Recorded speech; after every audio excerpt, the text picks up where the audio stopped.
سوچنا. بہت ساری بہنیں جب مجھ سے پوچھتی ہیں کہ ہم سورہ بقرہ پڑھیں, کیا ایسا ہو سکتا ہے؟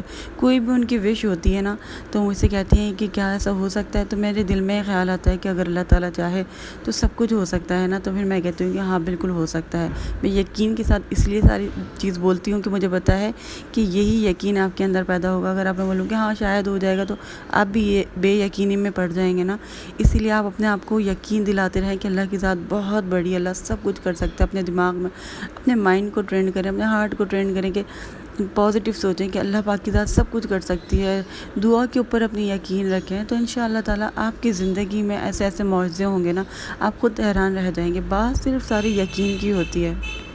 ہر انسان کی زندگی میں پریشانیاں آتے ہیں, دکھ آتے ہیں, تکلیف آتے ہیں, ہماری لائف میں بھی آتا ہے. میری لائف میں کبھی کبھی اتنی زیادہ میں پریشان ہو جاتی ہوں کہ مجھے سمجھ نہیں آ رہا ہوتا کہ میں کیا کروں, اور مجھے لگ رہا ہوتا ہے کہ شاید آگے بھی ایسی چیزیں ہوں گی. پھر میں سوچتی ہوں نہیں, ہو سکتا ہے ابھی ہماری آزمائش ہو, اس کے بعد اللہ تعالیٰ ہمیں بہت زیادہ نوازنا چاہتے ہوں اور اس کے بعد بہت اچھا ہو جائے. جب میں اس طریقے سے سوچتی ہوں نا, تو مجھے ایک ہمت ملتی ہے, اور برے وقت میں بھی جو ہے نا میں خوش ہو جاتی ہوں. میں نے کہیں پر یہ اسٹوری پڑھی تھی, ایک ایسے شخص کی اسٹوری ہے. یہ وہ کہتے ہیں کہ میں کچھ ایسا کرنے جا رہا تھا جو کہ بہت بڑا گناہ تھا, اور اس سے میرے دل پر جو ہے نا نقش رہ جاتا. تو وہ کہتے ہیں کہ اللہ تعالیٰ کا کرنا ایسا ہوا کہ جب میں نے پلان کیا نا وہ کام کرنے کے لیے, تو 1 یا 2 دن پہلے میرا ایکسیڈنٹ ہو گیا. اور ایکسیڈنٹ میں وہ کہتے ہیں کہ میری ریڑھ کی ہڈی جو ہے وہ ٹوٹ چکی تھی, اور میں مہینوں کے لیے بستر پر پڑ گیا تھا. اور ڈاکٹر نے کہا تھا کہ اگر میں بیڈ سے ہلا تو میں پیرالائز بھی ہو سکتا ہوں, اور میری ہڈی پھر دوبارہ جڑ بھی نہیں سکتی. پھر وہ کہتے ہیں کہ اتنی زیادہ فزیوتھراپی کے بعد میں اپنے پیروں پر کھڑا ہو گیا, اور پھر اللہ کا شکر ہے میرا درد بھی ختم ہو گیا. تو میں نے اس پورے تجربے کو اس طریقے سے دیکھا کہ اللہ تعالیٰ مجھ سے کتنی محبت کرتا ہے, کہ وہ چاہتا تھا کہ میں وہ گناہ نہ کروں, اپنے بارے میں برا نہ سوچوں. تو اگر میں وہ گناہ کر لیتا تو میں ساری زندگی پچھتاوے میں رہتا.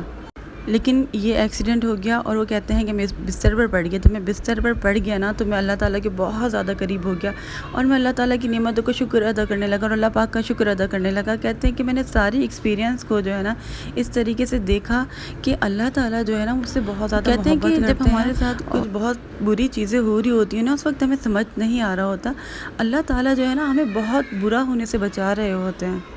وہ کہتے ہیں نا بلیسنگ ان ڈسگائز, جب کوئی برا ہو رہا ہو تو اس میں بھی اچھائی تلاش کریں کہ اللہ تعالیٰ کی حکمت ہوگی. کوئی چیز بری ہو رہی ہے, کچھ آپ کو لگ رہا ہے, لیکن ہو سکتا ہے آگے جا کر وہ آپ کے لیے بہت اچھی ثابت ہو جائے. ہمارے پاس تو ہمارے پروفٹس کی اسٹوریز موجود ہے, کس طریقے سے انہوں نے مشکلات میں صبر کیا, اللہ پر یقین رکھا. ان کا اللہ تعالیٰ پر بہت زیادہ کامل یقین تھا. سب سے زیادہ تو حضرت ایوب علیہ السلام کا صبر ہے نا ہمارے پاس مثال کے طور پر.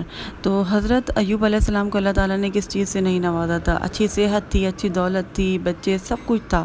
اور جب ان کے اوپر آزمائش آئی تو ان سے سب کچھ لے لیا گیا, نہ ان کی صحت رہی, نہ ان کی دولت رہی, نہ ان کے بچے. لیکن انہوں نے اللہ تعالیٰ کی ذات پر بھروسہ رکھا, اللہ پر یقین رکھا, اور پھر اللہ تعالیٰ نے ایک دن آخر میں ان کو سب کچھ لوٹا دیا نا.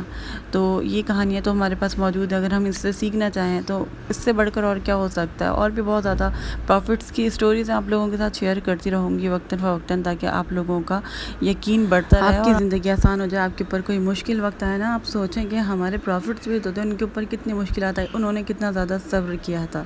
تو جب آپ مشکل وقت میں صبر کریں گے اور اللہ پر ایمان رکھیں گے نا, تو آپ پیچھے جانے کے بجائے آپ آگے کی طرف بڑھیں گے. اسپریچولی جو ہے نا آپ کی گروتھ ہوگی انشاءاللہ تعالیٰ.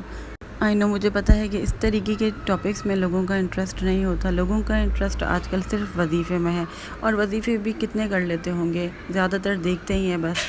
لیکن آپ لوگوں کو جو ہے نا اندر سے اپنے آپ کو چینج کرنے کی ضرورت ہے, آپ کو اسٹرانگ بننے کی ضرورت ہے.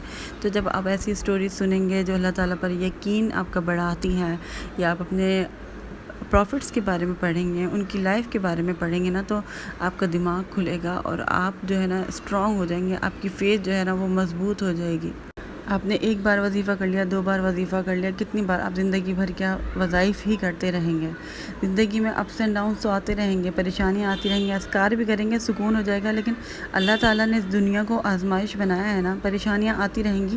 لیکن جب آپ اپنے آپ کو اندر سے چینج کریں گے نا, اپنا اللہ پر یقین مضبوط کریں گے نا, تو آپ کے لیے آسانیاں بھی انشاءاللہ تعالیٰ ہوتی جائیں گی. آپ اندر سے مضبوط ہوتے جائیں گے, اسٹرانگ ہوتے جائیں گے, پریشانیوں سے لڑنے کی ہمت آ جائے گی جب اللہ پر آپ کو یقین ہوگا. تو انشاءاللہ اگلے ولاگ میں ملاقات ہوگی. مجھے اجازت دیجیے گا. اللہ حافظ.